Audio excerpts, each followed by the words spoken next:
my friends are Sims. It's time for me to talk a wee bit more about the Polyend Tracker.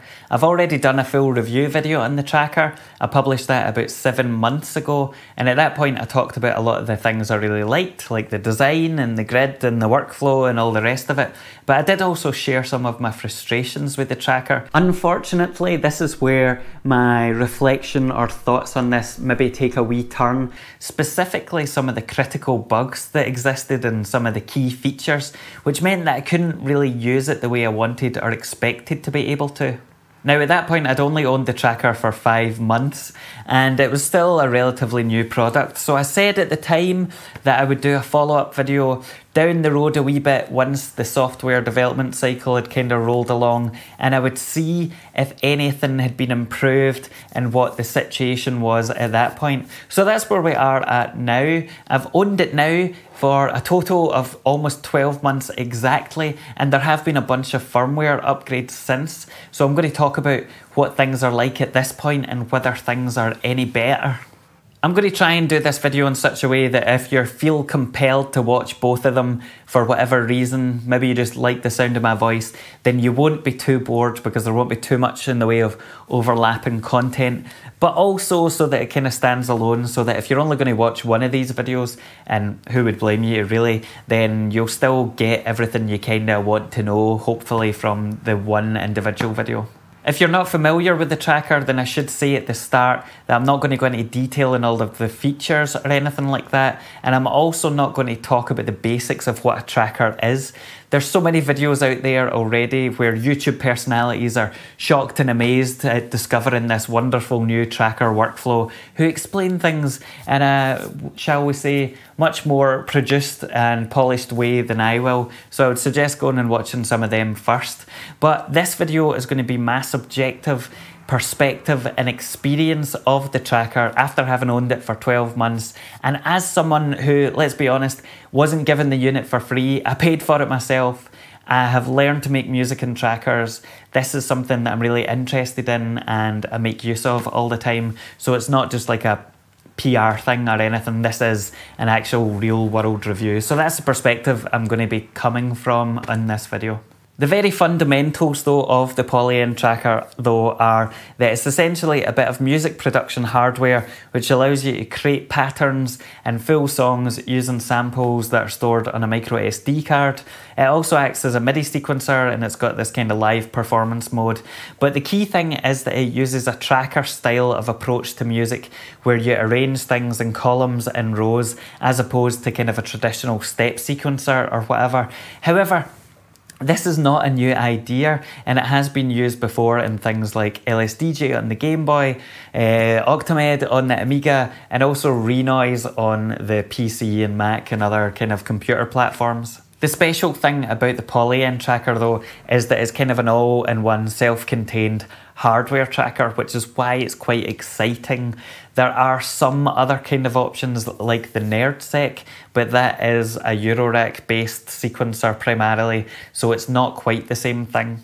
Now the first thing to talk about is the hardware and build quality, and I have to say that I still really love the form factor and general build quality and aesthetics of this thing. The large screen is really easy on the eyes and the grid buttons are extremely useful in a variety of situations, whether it's selecting instruments or adding in sequence bits or whatever it might be. Everything just feels nice and solid, and honestly it is still just a pleasure to use. One development in that area though is that since the last video, the Polyend have updated the base plate of the tracker. So my tracker is one of the earlier ones and the full thing, the full enclosure is aluminium, but now the base plate is plastic, and I'm reassured that it's a high grade plastic, but to be honest I couldn't really tell you the difference there. And some people have been annoyed about this change, and I can understand why, because if you've seen reviews all around the web talking about how great it is and how solid a device it is because it's made out of aluminium, and then you buy it and you get a plastic base plate and that hasn't really been shouted about anywhere on the Polyend site, then I can see why you might be a bit annoyed. However, I asked Polyend about this asked the reasons why they changed it, and they said it wasn't actually a cost-cutting exercise. The change of the base plate was for a variety of functional reasons, but also so they could meet certain European certification standards. Initially, they would have used the high-grade plastic as the base plate, but they couldn't afford to. It was cheaper to use aluminium for whatever reason. I don't really know the costs of those kinds of materials. But to be honest, for me, this isn't really a big deal, because at the end of the day, I don't think it will have a big impact on the overall feel or quality of the instrument, because you're not really touching the plastic of the base plate. It's really the aluminium on the top that's important. On that note, Polyend did tell me that in the next few weeks they're upgrading the kind of aluminium they've got for the the top plate and the encoder cover, and they're going to be using anodized brushed aluminium instead of glass blasted. Now, I don't really understand the technical difference there, but it does look much better, and so I would probably even swap my older unit with the solid aluminium enclosure for one of the newer ones with the brushed anodized aluminium and the plastic base plate if I got the chance. So overall, build quality stuff, still good even with these kind of changes. Now, one thing that has cropped up in relation to build quality that we need to talk about a bit is the encoder. Now, I heaped a lot of praise on the encoder in the last video about how natural it was to use and how easy it made getting around the menus and things like that. However, a bunch of folk have run into problems with encoder, particularly where it just isn't responsive as it should be. And I personally haven't had this issue, but it is quite concerning since the encoder is one of the main ways that you interact with the menus and stuff. So I did ask Polyend about this specifically, and they said that they had problems with a specific batch of encoders, and that's why we saw a chunk of them crop up all at once. They said if you do have problems to get in touch, and they'll either help you fix it in a DIY fashion or arrange a repair. But they did note that now they're using a different encoder design, and so hopefully this is a thing of the past and not something to be concerned about in the future. One other thing in relation to the encoder design actually is that it does say in the manual that you should make sure not to put pressure down the way on the encoder, and I guess depending on the kind of natural way you might approach things, you might not realise that. And so even if you get a unit now and the encoder design is updated, then it's probably still worth being gentle or at least extra careful with it and just using it round the edges rather than, you know, gripping down on top of it. Now let's move on to new features, because we now have a bunch of additional things that have been added in the firmware upgrades, which is brilliant. Specifically, we now have an arpeggiator effect, and we also have a slide effect, and both of these I've done separate videos on where I go into some detail on how they work. I looked at them in the beta firmware when they first came out, and these are genuinely useful. They're features that you would expect to see in a tracker, and they give it a very particular sound, and so it's great to see that Polyend have listened to people's requests, and to be honest, credit where it's due, they have added these things in. There are other features that have been added which I have also done videos on, which are not necessarily as useful, like the horizontal mode, and I guess you can go watch the video and make up your own mind on that. But either way, it's nice to see the new features have been added. So now we come to the elephant in the room, and what was perhaps the most controversial part of the last review. For me, as I've already mentioned, the biggest issue I had with the tracker at that point was the number of critical bugs that existed in key features, and in particular the export of stems, which was just completely broken basically from day one. And as soon as I got the tracker, I noticed this was an issue, and I reported it, and unfortunately it took months and months to get fixed.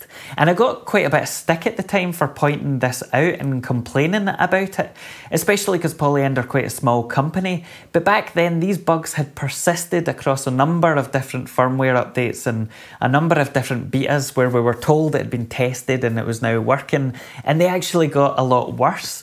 And to be honest, there was a real question of whether or not these bugs were ever actually going to be fixed, or if Polyend had just bitten off more than they could chew with these particular features. So in relation to all of that, where do we stand now? Well, I'm happy to report that the majority of major showstopper firmware bugs have now largely been addressed, or at least drastically improved, and overall the current firmware, which at the time of recording this is 1.4.0, is relatively stable, or at least definitely usable. And whilst that might sound like a bit of a criticism still, it really isn't, because previously it wasn't really all that usable for the features that were advertised.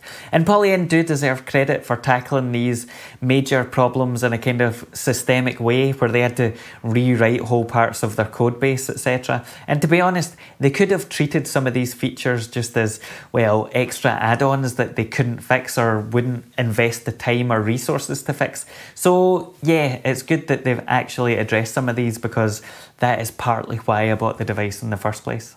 With all of that said, there are still a number of weird bugs and strange workflow omissions and things that have been reported in GitHub or flagged up a bunch of times on Facebook since the tracker first came out, and they currently don't have comments in the repos. For example, exported stems do still have a large popping sound on the master track at the first bar or at the end of the first bar, and this is something that was reported back in January of 2020 and hasn't really got any attention. It's not in the roadmap for fixes or the milestones for 1.5 or anything like that. And to be honest, it's not the biggest issue in the world, because you can do a separate master export where that doesn't happen. But the fact there haven't really been any kind of comments on GitHub about this means that people don't really know whether to expect if these things are going to be fixed, or whether it's just something that we have to live with now that the firmware is relatively stable. So that's a shame. Similarly to that, there are a few workflow improvements and things that have been suggested and brought up a number of times, which seem on the face of it to be quite easy to implement. For example, you can't browse folders within the project load screen, so you can only have all your projects in one big list. And so if you want to kind of organize things, you have to go onto your computer and do it that way, because you can only view 100 files at a time or whatever. And there are technical reasons, I believe, behind this, but there haven't really been explanations of this stuff on the GitHub. And in some ways it's great that GitHub has been used, because it shows that developers are active and listening and stuff. But that only really works if you have people who are responding to queries, who are giving some kind of official explanations about, look, we can't do this because it kind of doesn't work with the technical architecture, or we might fix this but it's a way down, you know, the line, or, you know, this one will definitely be in the next update or whatever. You kind of need to have that management, and I appreciate that that is almost a full-time job, but it would help, I think, with some of the uncertainty that people feel around all of that stuff. Now, I did contact Polyend and raise this with them directly, and they reassured me that the tracker is not abandoned. It is their flagship product, but whilst we're unlikely to see any additional new major features added, they are committed to fixing the various bugs and problems that folks are experiencing. And I did point out to them that part of the issue is that things have sat for a long time without comments and stuff. But at the same time, I do understand that they're a wee company and that they would rather dedicate the time to fixing the issues rather than doing kind of project management on GitHub. So I guess that's part of what happens when you buy a boutique product. But I think for some of the more prominent feature requests and bugs, a wee bit more in the way of clearer communication from Polyend would go a long way to helping folk feel more confident in buying a new one if they haven't yet. So 12 months on, how do I find myself using the tracker? Well, first of all, now that the new effects have been added and the stem exports have been largely fixed, then I would probably buy the tracker again. And that is something that I couldn't say just 6 months ago. In fact, I came pretty close to selling it back then, but I'm glad I stuck it out because it is a great device, and I guess that says quite a lot to go from that point to this point. One unexpected feature of the tracker that I found myself using quite a lot actually is the Midi sequencing, and originally I believe this wasn't even planned to be included, but I really like being able to hook up just the tracker to my Eurorack and sequence a whole bunch of voices from my modular, and it feels much more natural to do so with the tracker, where you can see the different lanes running, than it does with something that might be a bit more technically powerful like the Squart Pyramid or something. So that's a nice bonus, and if you're interested in that kind of thing, I've done another few videos that you can go watch if you want to have a look at that in action.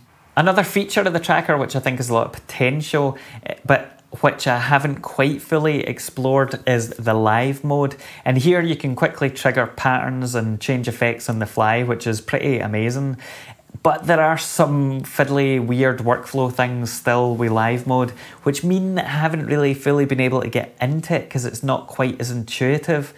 I think with a wee bit of attention, both from myself but also Polyend, to fix some of these things, it could be a really killer feature. So hopefully we see that kind of progress a bit as time goes on. Ultimately, I think my perspective on the tracker has changed quite a bit, not because of the bug fixes or anything, but more so because previously I was viewing it as kind of a modern take on LSDJ or something like that, and that isn't quite the case. It's its own strange beast where it combines a hybrid tracker approach with some other bits of live performance and, you know, step sequencing kind of for the song mode and things like that. And that isn't necessarily a good or bad thing, it's just different. And I think that if you're coming from LSDJ or another tracker expecting the Polyend tracker to just replicate all the stuff from old trackers into a modern hardware device, you'll be disappointed. You have to kind of approach it for what it is, which is its own tracker-based device. And if you don't have a background in trackers, then I think it also makes it very easy to get into. So that is a big bonus as well.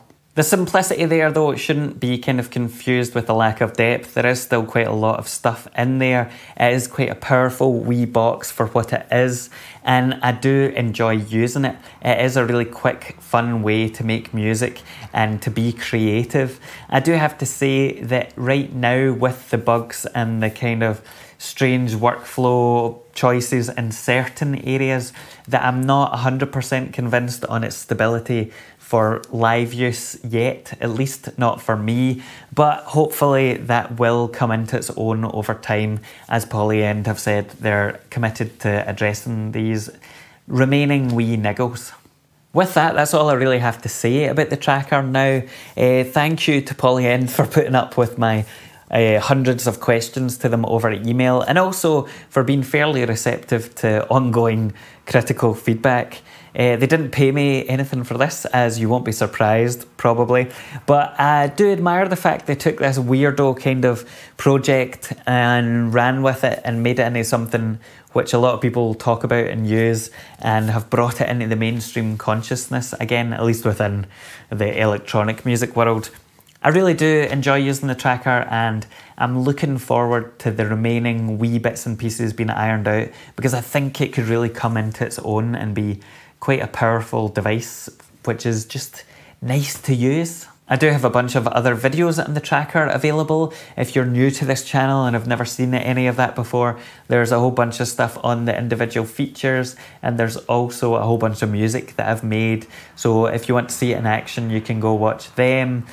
That's it for now. Hopefully there will be no part 3 to this video, because really at this point the tracker is what it is and I like using it.